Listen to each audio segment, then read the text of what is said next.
Hello students, myself Dr. Swati Bala. Today I will discuss about intrauterine growth restriction, जिसको हम डिसमेच्योरिटी, small for date या फिर chronic placental insufficiency भी कह सकते हैं.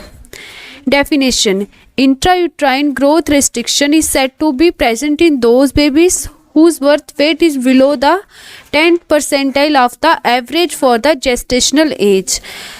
मतलब कि इंट्रायूट्राइन ग्रोथ रिस्ट्रिक्शन बच्चे वो हैं जिनका जो जेस्टेशनल जितना एज है बाकी जितने एवरेज बच्चे हैं उनसे 10 परसेंटाइल कम है. इसका इंसिडेंस क्या है? In developed countries overall incidence is about 2.8%, जिसमें टर्म बेबीज में 5% मिलता है और पोस्ट टर्म बेबीज में ये 15% मिलता है. नॉर्मल फीटल ग्रोथ किस टाइप की होती है? तो सबसे पहले cellular hyperplasia, increase the number of cells up to 16 weeks.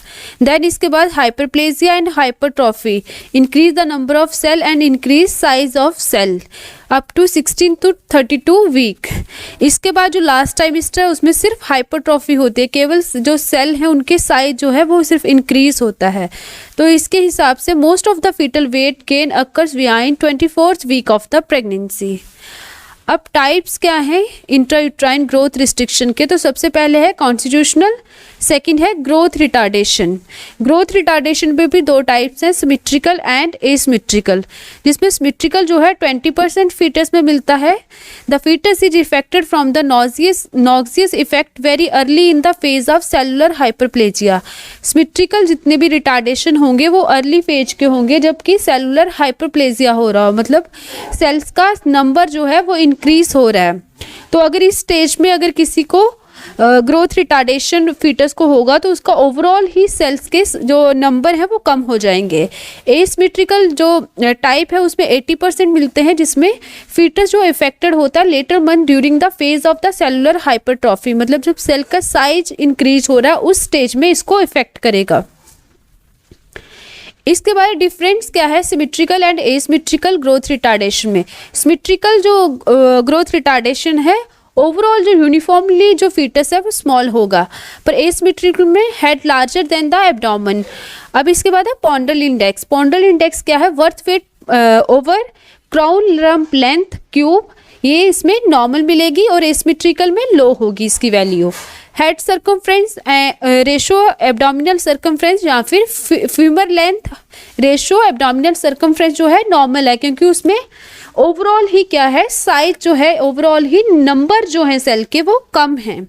Asymmetrical में ये एलिवेटेड मिलेगा. सिमेट्रिकल ग्रोथ रिटार्डेशन में अगर एटियोलॉजी देखे जाए तो सबसे पहले क्या आएगी? जेनेटिक डिजीज या फिर कोई इन्फेक्शन जो है फीटस को है. तो सारे कॉज जो है इंट्रिंसिक है, बाहर से कोई कॉज जो है इसमें वो पॉसिबल नहीं होता. एसिमेट्रिकल जो होता है वो सारे ही आउटर सोर्स होते हैं, जैसे कि क्रॉनिक प्लेसेंटल इनसफिशिएंसी, कोई इन्फेक्शन है, कोई मैटरनल डिजीज है. नेक्स्ट है एसिमेट्रिकल में टोटल सेल नंबर ही लेस मिलेगा, पर सेल का साइज जो होगा वो नॉर्मल होगा. पर एसिमेट्रिकल में सेल नंबर जो है वो नॉर्मल है पर साइज जो है कम है. सिमेट्रिकल में नियोनेटल जो कोर्स रहता है वो कॉम्प्लिकेटेड रहता है, क्योंकि इसमें क्या है ओवरऑल सेल का नंबर कम है, जबकि एसिमेट्रिकल जो है वो usually uncomplicated having good prognosis. ऐसे बच्चे जो होते हैं वो उनका जो प्रोग्नोसिस है वो गुड ही देखने को मिलता है. इटियोलॉजी क्या है? इटियोलॉजी में 4 फैक्टर हैं, maternal, placental, fetal and unknown. Maternal factor है कॉन्स्टिट्यूशनल, जिसमें small women, maternal genetic and racial factor है. Maternal nutrition before and during pregnancy, mostly जो वेट गेन होता है behind the 24th week of the pregnancy. If malnutrition and anaemia in the second trimester जो होता है play significant role in the reduction of weight. Third है toxins. Toxin में alcohol intake, smoking, drugs extra. Fourth है maternal disease. Maternal disease सारी systemic disease आएंगी, जैसे chronic renal failure, chronic UTI, anaemia and heart disease. Fetal factor में क्या है कि there is enough substrate in the maternal blood and also cross the placenta but it is not utilised by the fetus. The failure of the non utilisation may be due to या तो structural abnormality है, chromosomal abnormality है, infection है या फिर multiple pregnancy है. तो fetal factor में क्या है कि मैटरनल ब्लड में जो है इनफ सबस्ट्रेट मतलब इनफ न्यूट्रिशन है जो प्लेसेंटा को क्रॉस भी कर रही है, पर फीटस कैपेबल नहीं है उसे यूटिलाइज करने के लिए। तो उसके लिए रीजन बता दिए, स्ट्रक्चरल एबनॉर्मलिटी, क्रोमोसोमल एबनॉर्मलिटी, कोई अदर इन्फेक्शन है या फिर मल्टीपल प्रेगनेंसी है। अब इसके बाद जो थर्ड फैक्टर आ रहा है वो है प्लेसेंटल फैक्टर। तो प्लेसेंटल फैक्टर में क्या है कि the cause include cause of poor uterine blood flow to the placental side for a long time. अगर जो यूट्राइन ब्लड फ्लो है प्लेसेंटा की साइड पे काफ़ी टाइम तक जो है वो हैम्पर रहेगा, तो उससे क्या हो जाएगा, क्रॉनिक प्लेसेंटल इनसफिशिएंसी हो जाएगी। This lead to the chronic placental insufficiency with an inadequate substrate transfer.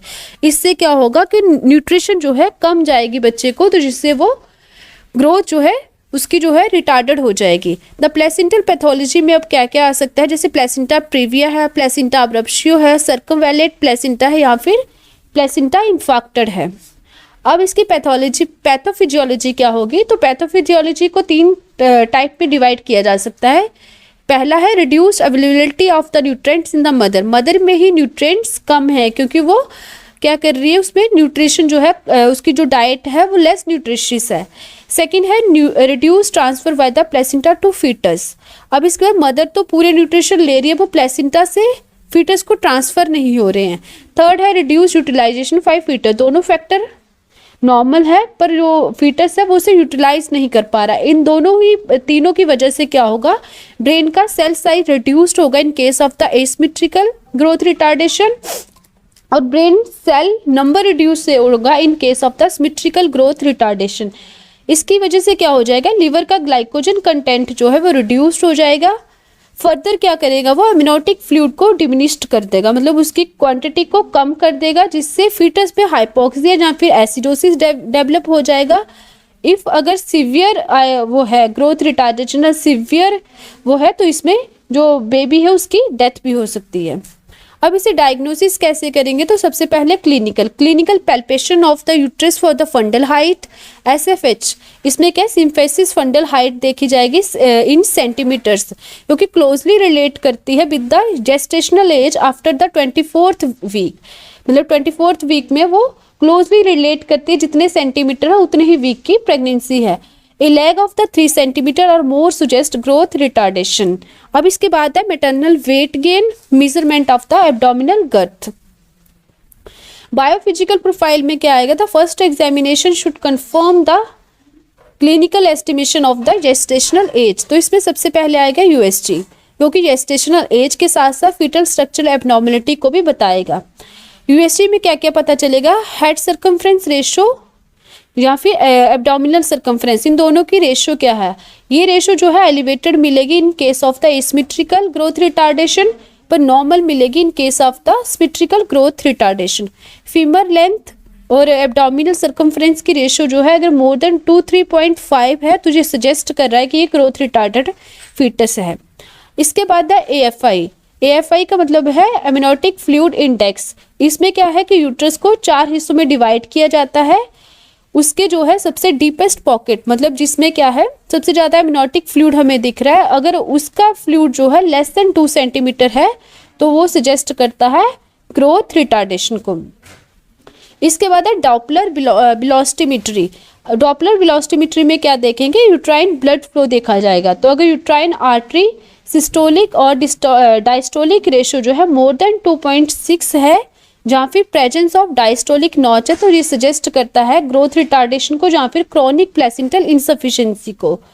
ये क्या है, डायस्टोलिक और जो सिस्टोलिक की रेशो है, तो ये बता रही है कि क्या है, रेजिस्टेंस डेवलप हो रहा है, जो सप्लाई है उसकी तरफ प्लेसेंटा की वो क्या हो रही है, रिड्यूस्ड हो रही है।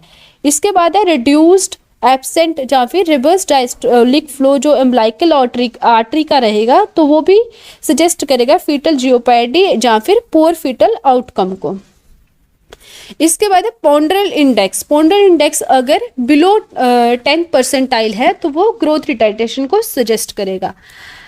नेक्स्ट है बायोकेमिकल मार्कर्स। बायोकेमिकल मार्कर्स में आते हैं double marker, triple marker, maternal serum alpha fetoprotein या फिर HCG का लेवल अगर सेकेंड ट्राइमेस्टर में इंक्रीज मिलता है तो ये सजेस्ट करता है abnormal placentation and risk of the intrauterine growth retardation. Next है कि फिजिकल फीचर्स जो होंगे ग्रोथ जिस फीटस में ग्रोथ रिटार्डेशन है उसमें कैसे मिलेंगे, तो उसमें बर्थ वेट जो है कम से कम जो है 600 से कम रहेगा, लेंथ जो होगी उसकी अनइफेक्टेड है, हेड सर्कमफ्रेंस जो है वो relatively larger than the body मिलेगा in case of the asymmetric. Physical features जो रहेंगे वो रहेंगे dry skin, wrinkle skin, less subcutaneous fat, thin umbilical cord, all these give the baby an old man look। इसके बाद planter crease जो है वो वेल डिफाइंड होगी, जो बेबी है वो अलर्ट रहेगा, एक्टिव होगा और हैविंग नॉर्मल क्राई रहेगी, रिफ्लेक्सेस भी नॉर्मल ही रहेंगे। अब इसमें कॉम्प्लिकेशन क्या हो सकते हैं, तो जो मैटरनल कॉम्प्लिकेशन है फीटल ग्रोथ रिस्ट्रिक्शन से मदर को कोई कॉम्प्लिकेशन नहीं हो सकता है, पर अगर कोई अंडरलाइंग डिजीज है वो उसके लिए माँ के लिए लाइफ थ्रेटनिंग हो सकती है। अब फीटल के क्या क्या कॉम्प्लिकेशन है, फीटस में क्या हो सकता है, तो एंटीनेटल में अगर देखा जाए तो क्रॉनिक फीटल डिस्ट्रेस हो सकता है उसको, जहाँ फिर फीटल की डेथ हो सकती है। इंट्रानेटल में during the time of delivery में क्या होगा, उसको फीटस को हाइपोक्सिया हो सकता है, जहाँ फिर एसिडोसिस हो सकता है। आफ्टर बर्थ इमीडिएट क्या होना चाहिए, उसमें एस्फिक्सिया मिलेगा, RDS respiratory distress syndrome, hypoglycaemia, meconium aspiration syndrome, pulmonary haemorrhage, ये सारे सिम्टम जो है डिजीज जो है उसको आफ्टर बर्थ मिलेंगे।